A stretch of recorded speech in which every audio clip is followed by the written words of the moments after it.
30.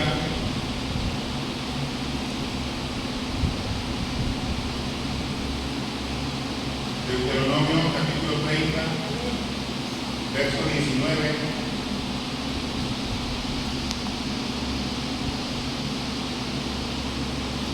¿Lo tenemos? Ok.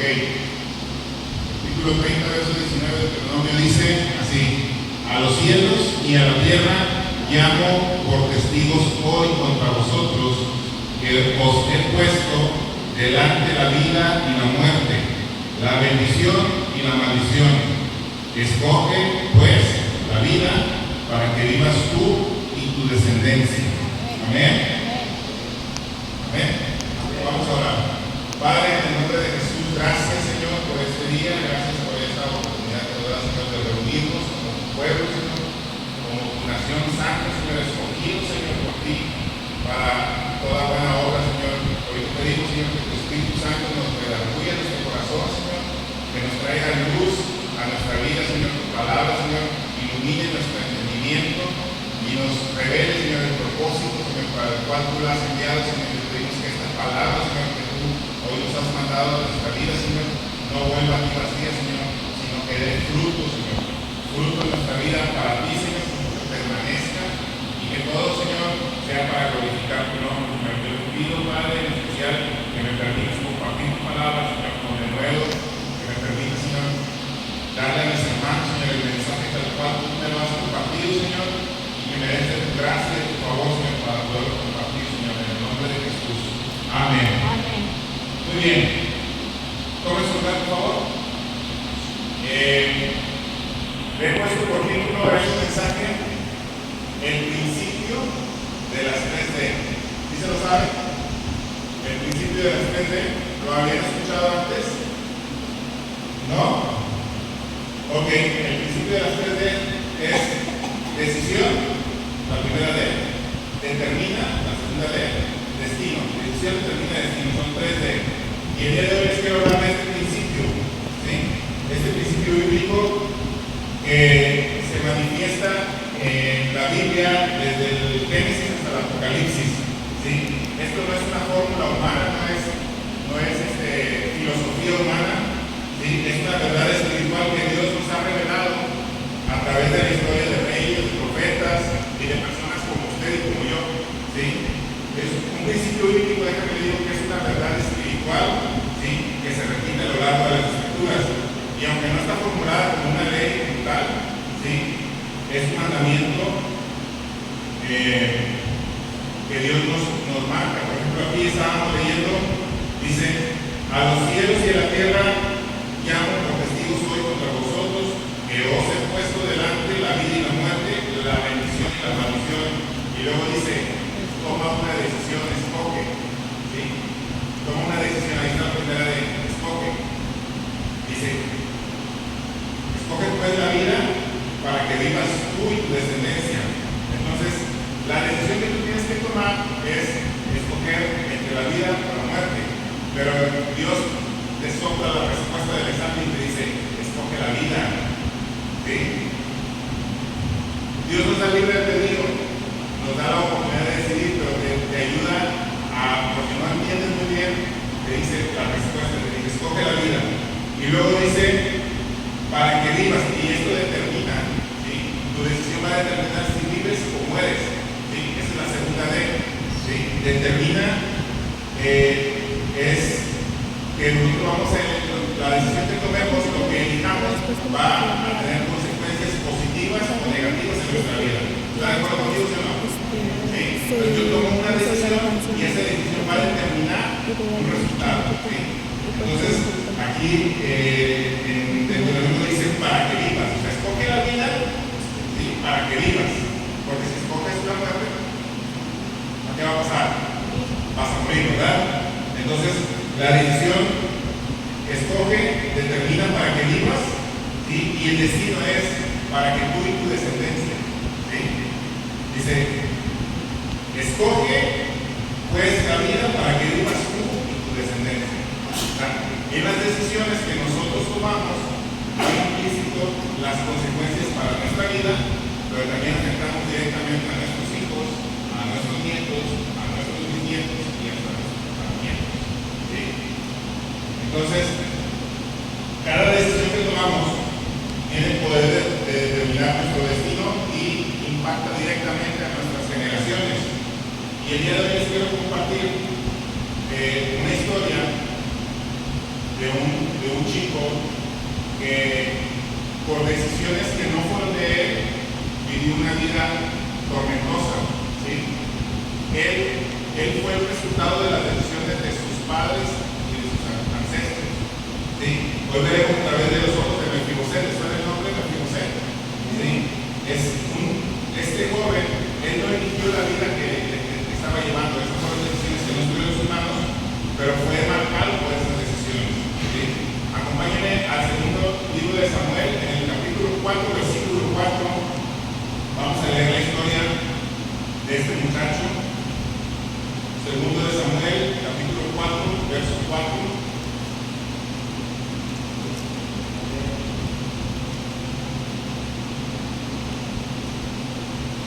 ¿Ya lo tenemos?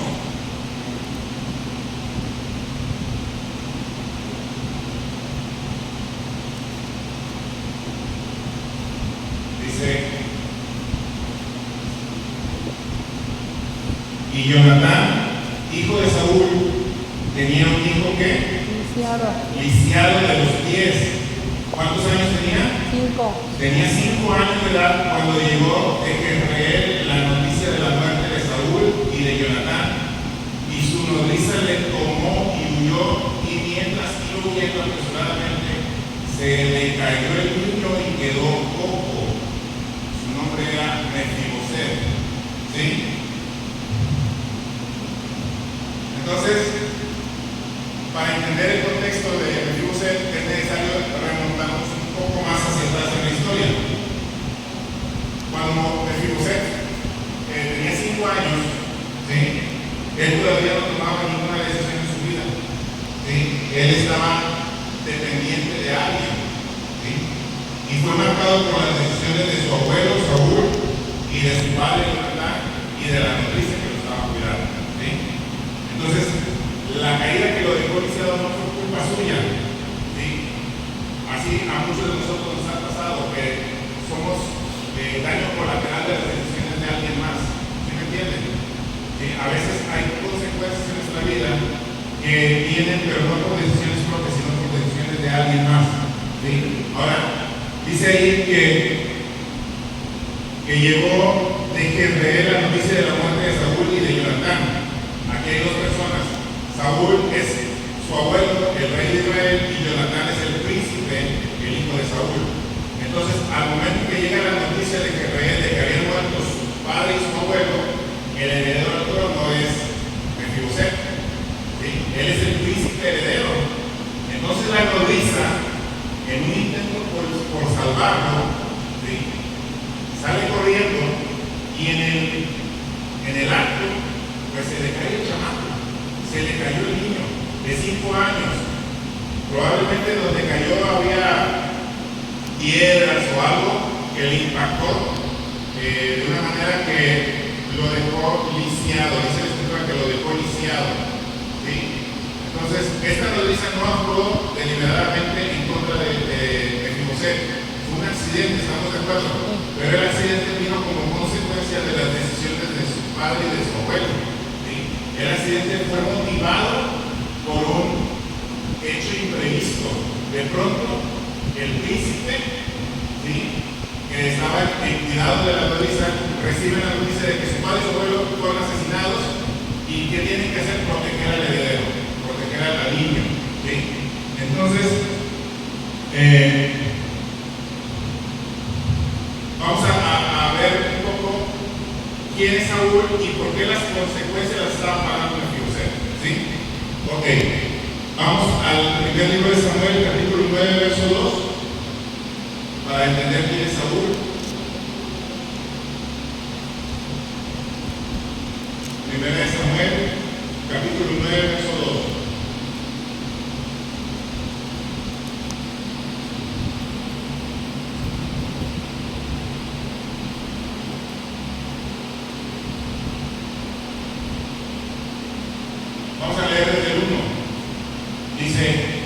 había un varón de Benjamín, hombre valentoso, el cual se llamaba Cis, hijo de Abiel, hijo de Zeror, hijo de Becorat, hijo de Afía, hijo de un benjamita. Y tenía él un hijo que se llamaba Saúl, joven, ¿y qué? Joven y hermoso, así como los que estamos aquí, ¿verdad? Amén. Entre los hijos de Israel no había otro más hermoso que él, oiga. Entre los hijos de Israel no había otro más hermoso que él. De hombros arriba sobrepasaba a cualquiera del pueblo. Esto siento como que me describe a mí. De hombros arriba, no hay quien te gane. En lo hermoso a lo mejor sí, pero en lo otro no. ¿Ok? Bueno, entonces les platico. Israel estaba pasando por un tiempo en el que el pueblo decía: nosotros ya no queremos que nos gobiernen los jueces, nosotros queremos tener un rey como tienen los otros pueblos.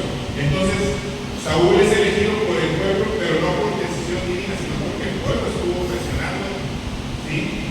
Entonces Dios manda al profeta a buscar a Saúl, ¿sí? Saúl ese día andaba buscando unos asnos que se le habían perdido. Fíjense, ¿en qué momento de andar buscando unos asnos te conviertes en el rey de Israel? ¿Sí? Así cambia la vida de pronto de las personas. Pero no olvidemos el hecho de que a Saúl no lo eligió Dios, lo eligió el pueblo, ¿sí? Entonces se dejaron llevar ¿por qué? Por la apariencia, porque Saúl era hermoso. Dice que no había otro más hermoso que él y que de hombre para arriba nadie le ganaba, ¿sí? Entonces a Saúl lo eligieron por apariencia. Su reinado comenzó por apariencia, pero en su corazón no tenía lo necesario para Dios, que era la obediencia, ¿sí? Entonces Saúl cometió varios errores a lo largo de su reinado. Uno de ellos lo podemos ver en 1 Samuel capítulo 3 al 14. Dice que ofreció sacrificios sin esperar a Samuel. Samuel era el juez de Israel, era el último juez, y era el profeta de Dios. Entonces, quien eligió y quien eligió a Saúl como rey fue el profeta Samuel, y era el encargado de hacer los sacrificios, ¿sí? Y entonces, uno de los errores que cometió Saúl fue que fue impaciente, ¿sí? No esperó al profeta para ofrecer sacrificios, ¿sí? Y eso le trajo consecuencias en su reinado, ¿sí? Lo otro, ahí lo podemos ver también en 1 Samuel 15, 22 al 23, dice que cuando fueron a la batalla y derrotaron al rey Agag, la orden de Dios era, ¿cuál era? Matar a todos, ¿sí? Y no quedarse con absolutamente nada, porque eso era aborrecible delante de los hijos de Dios, ¿sí? Pero Saúl, dice la escritura, que se dio ante la presión del pueblo. Dijo que para agradar al pueblo mejor se quedaron con las mejores cosas, el mejor ganado, y le perdonó la vida al rey, ¿sí? Entonces esto trajo desobediencia delante de Dios también, y fue un segundo error que cometió Saúl, ¿sí? Y lo tercero, lo cual trajo consecuencias terribles, es que Saúl tuvo celos de David. Cuando Saúl perdió la gracia de Dios, Dios volteó y envió a un pastorcillo de ovejas en el campo, y dijo: tiene el corazón mejor que a mí, ¿sí? Y entonces mandó al profeta Samuel a ungir a David, ¿sí? Y entonces, aún siendo el rey Saúl, ya Dios ya había elegido a David como rey. Entonces Saúl tenía celos de David porque el Espíritu de Dios estaba sobre David y lo había abandonado a él. De hecho, Saúl lo atormentaba en espíritus, ¿sí? Amén. Entonces, no solamente sentía celos. En el libro de Santiago nos dice que los celos provocan contiendas, ¿sí? Y maquinaciones en el alma en contra de las personas. Cuídense de los celos, hermano, ¿sí? Saúl, por celos, intentaba matar a David, ¿sí? Lo perseguía y lo quería matar, ¿sí? Entonces, sus decisiones estaban siendo guiadas por miedo, porque él no quería perder su posición como rey. Él no quería perder el estatus que le daba, la autoridad, no quería perder ese privilegio que tenía, pero él ya lo había perdido desde antes, cuando desobedeció a Dios al quedarse con el botín de guerra, cuando se metió en asuntos que no le correspondían de ofrecer un sacrificio que era el trabajo del profeta, ¿sí? Entonces, la Biblia dice que nadie te podrá hacer frente todos los días de tu vida porque Dios está contigo. ¿Sí? Cuando Saúl decide en su corazón por celos perseguir a David para matarlo, él está tentando en contra del ungido, ¿sí? Y eso le trae consecuencias en su vida, ¿sí? Le trae consecuencias de muerte porque él quiere matar a David, él quiere matarlo, quiere eliminarlo porque él dice: no va a haber otro rey, yo soy el rey, ¿sí? Mi casa es la que reina, no puede ser la casa de David, es la casa de Saúl, ¿sí? Entonces él por celos quiere matar a David. Entonces, ¿cuál fue el resultado de estas decisiones que Saúl tomó? Bueno, el resultado de sus decisiones, acuérdense que el tema de hoy se llama decisión determina destino, ¿sí? El resultado de sus decisiones fue, número uno, que su linaje fue cortado. Ya no hubo más linaje de Saúl, ¿sí? Su nieto Mefiboset quedó huérfano y quedó lisiado, ¿sí? Y su legado fue un legado de dolor y no fue un legado de bendición, ¿sí? Entonces, en esta condición, Mefiboset se queda sin padre, se queda sin abuelo, se queda sin reinado, se queda sin recursos, se queda lisiado, ya no puede valerse por sí mismo, es enviado a un lugar que se llama Lodebar. Allá, usted ahorita lo va a leer, allá donde fue a Lodebar, ¿sí? Y es un lugar donde estaban todos los que estaban lisiados, los que no tenían esperanza de nada, ¿sí? En 2 Samuel 9, versos 3 y 7, del 3 al 7, vamos a leer lo que dice. 2 Samuel, capítulo 9. ¿Lo tenemos? Amén.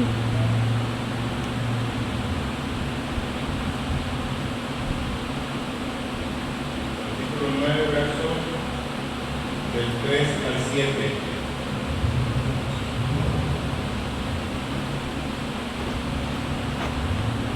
Dice: el rey le dijo: ¿no ha quedado nadie de la casa de Saúl a quien haga yo misericordia de Dios? Y Siba respondió al rey: aún ha quedado un hijo de Jonatán, lisiado de los pies. Y entonces el rey le preguntó: ¿dónde está? Y Siba le respondió al rey: he aquí, está en casa de Maquir, hijo de Amiel, en Lodebar. Entonces envió el rey David y le trajo de la casa de Maquir, hijo de Amiel, de Lodebar. Y vino Mefiboset, hijo de Jonatán, hijo de Saúl, a David, y se postró sobre su rostro e hizo reverencia. Ok, ahora te platico.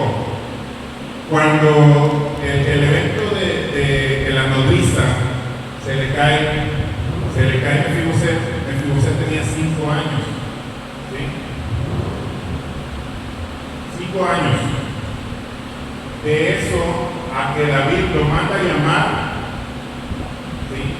Probablemente Mefiboset ya tendría entre 20 y 25 años, ¿sí? Ya murió su abuelo, murió su padre, David ya está reinando sobre todo Israel. Ya pasaron los tiempos en los que anduvo en persecución y luchando contra todos los pueblos que los atacaban. Y entonces ya está en reposo y David se acuerda. Está pensando y dice: oye, ¿no habrá quedado alguien de la casa de Saúl a quien yo pueda hacer misericordia? David se acuerda de que hay un pacto, ¿sí? Mefiboset está...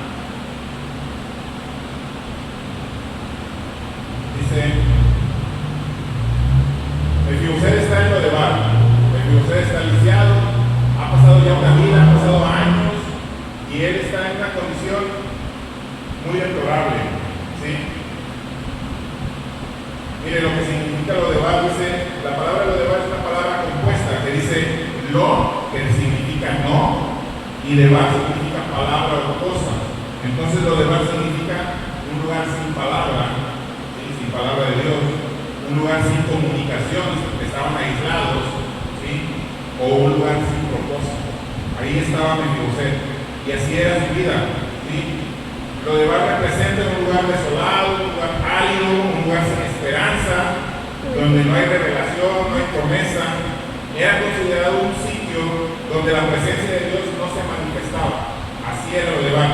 Y ahí vivían los marginados, los lisiados y los olvidados. Ahí en lo de Bar, ¿sí? Entonces, Mefiboset vivía en lo de Bar después de haber sido lisiado. No solo estaba físicamente limitado de que no pudiera caminar, sino que también estaba atrapado por su entorno, ¿sí? Hay personas que pueden estar limitadas físicamente, pero no de acá, ¿sí? Que tienen esperanzas, que buscan la manera de luchar, de ir adelante. Pero Mefiboset estaba atrapado por su entorno, no solamente estaba limitado físicamente, sino que también en su mente él sentía que ya no tenía nada que hacer, ¿sí? Estaba emocionalmente aislado, sin propósito, sin herencia, sin futuro, ¿sí? Pero desde ese lugar de abandono, el rey lo mandó a llamar. Amén. Amén. ¿Sí? Y el rey lo mandó a llamar no por méritos propios, porque Mefiboset no había hecho nada para que fuera llamado. ¿Sí? Lo que Mefiboset no sabía es que arriba de él, arriba de su cabeza, estaba gravitando una palabra. Había una promesa. Eso no lo sabía Mefiboset, lo sabía David, pero Mefiboset no lo sabía. Y quiero que me acompañen ahí mismo en la Biblia, en el capítulo 1 de Samuel, en el primer libro de Samuel, en el capítulo 20, hay una narrativa muy interesante, porque esto define todo. ¿Sí? En el capítulo 20,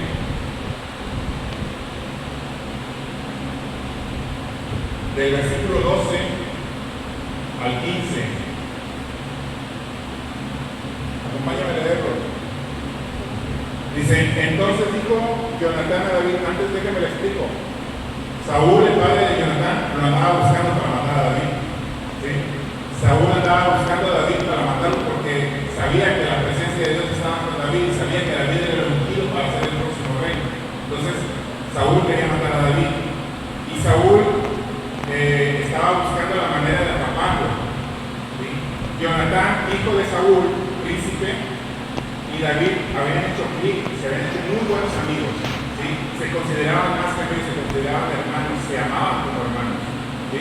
Y entonces aquí sucede algo muy interesante, porque en medio de la persecución, en el verso 12, dice, entonces dijo Jonatán a David, Jehová, Dios de Israel, sea testigo. ¿A quién puso por testigo? A Dios, ¿sí? Y esa es la palabra que estaba gravitando encima de la cabeza de Mefiboset. ¿Sí?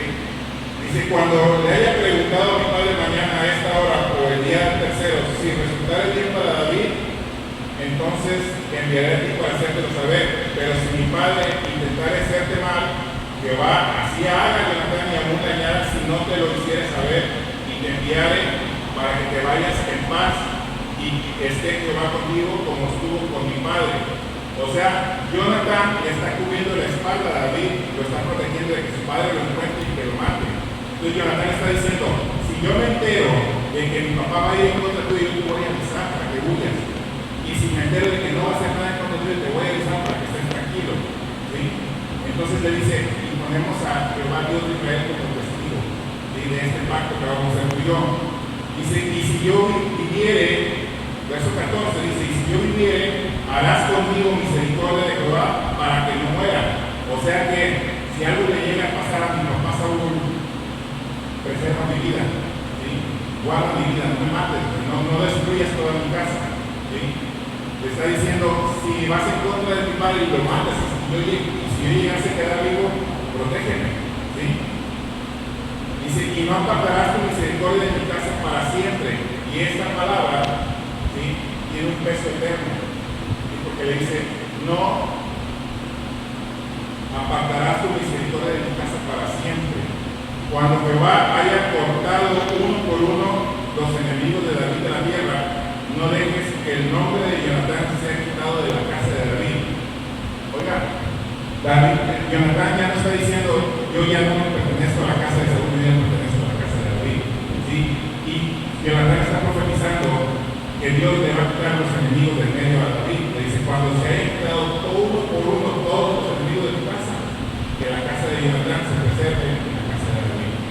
Amén. Entonces, este pacto fue lo que valió para que Mefibosé alcanzara la misericordia del rey. ¿Sí? Dice, y así hizo Jonatán pacto con la casa de David, diciendo, requiera Jehová de la mano de los enemigos de David. Y Jonatán hizo jurar a David otra vez, porque le amaba, pues le amaba como a sí mismo. Amén. Entonces, se cumplió la profecía, se cumplió la palabra. Dios le quitó uno por uno los enemigos a David. Y entonces David está en su reposo y dice, hay un pacto que yo hice con la casa de Saúl, un pacto con Jonatán. Y entonces ese día se levanta David y dice, no ha quedado nadie de la casa de Saúl a quien yo pueda hacer misericordia. ¿Sí? Y ahí es donde aparece Mefibosé. ¿Sí? Entonces, cuando David manda llamar a Mefibosé, lo manda a llamar no por méritos. ¿Sí? Mefibosé no había hecho nada para ser llamado, pero había un pacto, había una promesa. ¿Sí? Y esta palabra le trajo la misericordia de Dios. Entonces el rey sienta a Mefibosé a la mesa con sus hijos. ¿Sí? Volvamos ahí al segundo libro de Samuel, donde en el segundo libro de Samuel, capítulo 9, donde le dice, nos quedamos en el 9:7. Ajá, en el 7. Y le dijo David, no tengas temor, porque yo la verdad haré contigo misericordia por amor de Jonatán tu padre. ¿Sí? Y te devolveré todas las tierras de Saúl tu padre, y tú comerás siempre a mi mesa. Amén. Entonces, la vida de Mefibosé tranquilo completamente. ¿Sí? De estar en una tierra de abandono, de estar en una tierra de soledad, de estar en una tierra sin propósito, de estar en una tierra donde no tenía ninguna esperanza. De pronto el rey lo manda a llamar y le dice, por amor a tu padre Jonatán, ¿sí? Te voy a devolver todo lo que era tuyo. ¿Sí? Y ya no tendrás que mendigar pan. Aquí vas a comer en la mesa del rey. Amén. ¿Sí? Y mire, el tema de hoy se trata de decisión determina destino. ¿Sí? Porque nosotros tenemos que tener cuidado de las decisiones que tomamos. Tal vez a nosotros nos ha tocado cargar con decisiones que no eran nuestras, con las consecuencias de decisiones que no eran nuestras. Tal vez nos ha tocado pagar esas consecuencias, pero también es cierto que no somos responsables de eso, pero sí somos responsables de las decisiones que nosotros tomamos para nuestra vida, y somos responsables de cómo esas decisiones van a afectar a nuestros hijos, a nuestros nietos y a nuestros bisnietos. En Éxodo 20, capítulo 5 al 6 dice, yo soy Jehová tu Dios fuerte y celoso, que visito la maldad de los padres sobre los hijos hasta la tercera y cuarta generación de los que me aborrecen. O sea, que todo aquel que hace mal acarrea consecuencias para su tercera y cuarta generación. O sea, su línea directa hasta la tercera y cuarta generación. Pero, dice, no todo es malo, hago misericordia a millares a los que me aman. O sea, si tú decides aborrecerme, porque tu decisión va a determinar tu destino, ¿sí? Si tú decides aborrecerme, voy a traer consecuencias sobre tu casa, sobre tus hijos, sobre tus nietos, sobre tus bisnietos y sobre tus tataranietos. Pero si tú me amas, ¿sí? Voy a prolongar mi misericordia hasta 1000 generaciones. Oiga, no necesita un doctorado en matemáticas para entender que no es lo mismo 4 que 1000. ¿Sí? Las bendiciones son 1000 y las consecuencias son por 4 generaciones. Entonces nos conviene más, ¿sí? Amar a Dios, ¿sí? Porque le estamos garantizando a nuestra descendencia bendiciones. Entonces, las decisiones de Saúl trajeron consecuencias generacionales, ¿sí? Pero el pacto de Jonatán con David abrió la puerta a la misericordia. Amén. Entonces, usted se puede imaginar cómo era la vida de Mefibosé, cómo vivía Mefibosé en ese lugar. ¿Sí? Cada mañana al despertar ahí en Lodebar, ya dijimos que Lodebar es una tierra pues muy deplorable, donde todo es, ahí están todos los viciados, todos los que no tienen oportunidades, ¿verdad? ¿Sí? Entonces al despertar él se veía sus pies viciados y probablemente Mefibosé se acordaba de aquel día que su vida cambió, aquel que iba viendo la noticia con él cargado y lo dejó caer. Probablemente todos los días era como una película en su mente, ¿sí? Donde recordaba qué pudo haber sido diferente, qué pudo haber cambiado la historia, ¿sí? Y cada noche él se preguntaba si su vida tendría sentido. ¿Para qué estoy aquí? Viciado, olvidado, sin recursos, sin propósito, sin herencia, ¿sí? Se preguntaba tal vez si alguien se acordaba de él, si por lo menos por remordimiento la nodriza se acordaba de que lo había dejado caer, ¿sí? Alguien se acordará de mí, de que existo, ¿sí? Y también probablemente se preguntaba si algún día volvería a sufrir, porque la vida de esa persona probablemente era una vida triste, amargada, ¿sí? Rencor, ¿sí? Entonces, tal vez Mefiboset pensaba, ¿por qué me tocó esta vida? Y a lo mejor tú te has preguntado tal vez algunas veces, ¿por qué me tocó esto? ¿Por qué me pasó esto a mí? ¿Sí? ¿Qué hice yo para merecer esto? Tal vez hasta te has preguntado, ¿dónde estaba Dios cuando me pasaron a mí esas cosas? ¿Dónde estaba Dios para protegerme? ¿Sí? Tal vez Mefiboset preguntaba, ¿por qué me dejaron caer? ¿Por qué tengo yo que estar pagando por las consecuencias de las decisiones de alguien más? ¿Por qué la persona que se suponía me tenía que cuidar me dejó caer y me dejó en esta condición? Quebrado, lisiado, ¿sí? Inmóvil, ¿sí? Entonces vivía a la sombra de un linaje roto. Ya no había más linaje de Saúl. Con él terminaba el linaje de Saúl, ¿sí? Era el nieto de un rey caído, el hijo de un príncipe muerto, no tenía herencia, no tenía honra, no tenía esperanza. ¿Sí? Ese era Mefiboset, ¿sí? Entonces Mefiboset representa a todos los que alguna vez fuimos abandonados, ¿sí? Olvidados por nuestros padres o traicionados por nuestros amigos, ¿sí? A lo mejor nos dejaron viciados por decisiones ajenas, alguien en quien confiábamos nos jugó mal, ¿sí? La persona a la que le entregaste el corazón tal vez te pagó mal, tal vez te dejó, ¿sí? A veces estás marcado por heridas que otros provocaron, ¿sí? Pero lo más hermoso de esta historia, hermanos, es que la historia de Mefiboset no termina en lo demás. O sea, su historia no se quedó ahí. Y los mejores días de Mefiboset apenas estaban por llegar. Amén. ¿Sí? Hay algo que nosotros manejamos y lo decimos así, este es un de repente de Dios. Cuando las cosas de pronto cambian totalmente. O sea, un de repente de Dios es cuando unas circunstancias van todas adversas y en un de repente todo se vuelve luz, todo se vuelve prosperidad, todo se vuelve abundancia. En un de repente de Dios, ¿sí? Es un momento, nosotros llamamos momento divino. Hay un momento divino en la vida de cada uno de nosotros en la que las circunstancias cambian, ¿sí? En un momento inesperado, el rey lo manda a llamar. Mefiboset está en esa tierra, está pensando incluso en que su vida ya no tiene ningún sentido y tal vez está pensando en quitársela, ¿sí? Pero en un momento inesperado, el rey le manda a llamar. El rey David dice, a ver, pégame con Mefiboset, ¿sí? Él se preguntaba si alguien se acordaba de él, él se preguntaba si alguien tendría memoria de él o si alguien tendría compasión de él. Bueno, pues en ese momento el rey lo manda a llamar y en este caso el rey David tipifica lo que es Dios en nuestra vida, cuando Dios nos manda a llamar a nuestra vida, cuando Dios nos saca de lo de barro, donde estamos viviendo en la miseria, donde estamos viviendo sin esperanza, donde estamos viviendo una vida sin propósito. El rey del universo nos manda a llamar y dice, ven para acá. Amén. Sí, amén. Entonces lo manda a llamar no por lo que hizo, no porque lo mereciera, sino por un pacto. ¿Cuántos saben que Dios es un Dios de pactos? ¿Sí? Entonces Jonatán dijo, ponemos a Dios de testigo. Entonces Jonatán mete a Dios en la ecuación en el pacto entre él y David y dice, ponemos a Dios de testigo. Y aunque Jonatán estaba muerto y David ya estaba sentado en el trono y no se acordaba, Dios sí se acordaba del pacto, porque él fue testigo. Amén. ¿Sí? Entonces Dios no se olvida, Dios al que nosotros servimos se acuerda de los pactos. ¿Sí?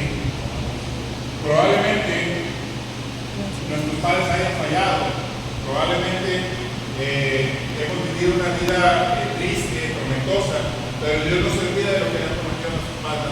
Aunque nuestros padres hayan fallado, Dios es fiel. Amén. Si Dios hizo un pacto con nuestros padres, Él vamos a cumplir ese pacto porque Él es fiel. No importa que ellos hayan fallado, Dios no falla. Amén. Entonces Dios no se olvida de nosotros, aunque vivamos en la condición que vivamos, aunque estemos en el mismo lo de bar, de ahí Dios nos saca, nos restaura. ¿Sí? Isaías 49, versículo 15 y 16, acompáñame. Fíjense lo que dice ahí el profeta Isaías. Está hablándole Isaías 49, 49.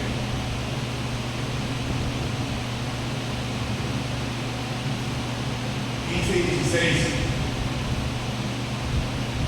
Dios le está hablando a su pueblo, dice: se olvidará la mujer de lo que dio a luz para dejar de compadecerse del hijo de su vientre. Y dice: bueno, pues aunque ella se olvide, yo nunca me olvidaré de ti. Amén. Esto nos recuerda que Dios siempre nos tiene presentes, ¿sí? Aunque tus padres se hayan olvidado de ti, Dios no se olvide de ti. Amén. Amén. ¿Sí? Aunque los que debían cuidarte o quienes confianza te hayan fallado y te hayan dejado caer como a José, dice Dios: yo no te he olvidado, yo te tengo presente cada día. ¿Sí? Tu nombre está grabado en mis manos, tu dolor me importa, ¿sí? Y tu vida no es una vida sin propósito, tu vida tiene propósito en mí, dice Dios. Amén.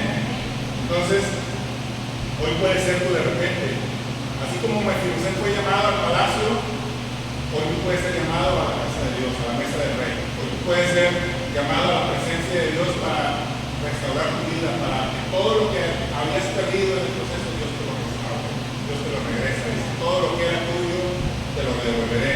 Amén. ¿Sí? No importa tu condición, no importa tu pasado, no importa si alguien te falló, si alguien te dejó caer, Dios te restaura. Amén. Muy bien. Entonces, ¿cómo se llama el tema de hoy? Decisión determina destino. Y el principio de las 3 Ds. Decisión determina destino. ¿Sí? Entonces vemos en la historia de José que las decisiones de Saúl determinaron el destino de José. Determinaron que viviera el lisiado, que viviera en Lodebar, pero la decisión de Jonathan determinó también la misericordia de David. Amén. Entonces, este es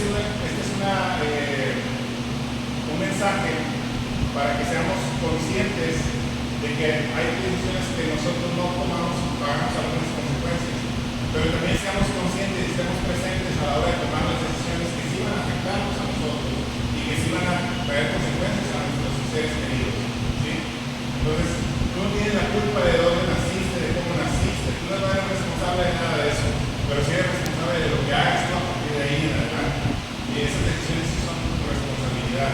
Esas decisiones sí van a marcar el destino, el tuyo y el de tus hijos y el de tus nietos. Entonces hay que tener cuidado, hay que ser conscientes, hay que pedirle a Dios sabiduría acerca de esto y decir qué decisión voy a tomar. ¿Sí? Hay decisiones que son trascendentales, hay decisiones que no las podemos tomar a la ligera y decir: ay, no pasa nada. No, hay decisiones que sí pasan. ¿Sí? Todos los días nosotros experimentamos tentaciones de agarrar algo que no es nuestro, de tomar cosas sin permiso, de perjudicar a alguien, pero también tenemos la decisión de bendecir a alguien. ¿Sí? Entonces nosotros sembramos lo que queremos cosechar. Amén. Muy bien. Vamos a ponernos de pie y vamos a darle gracias a Dios por esta palabra.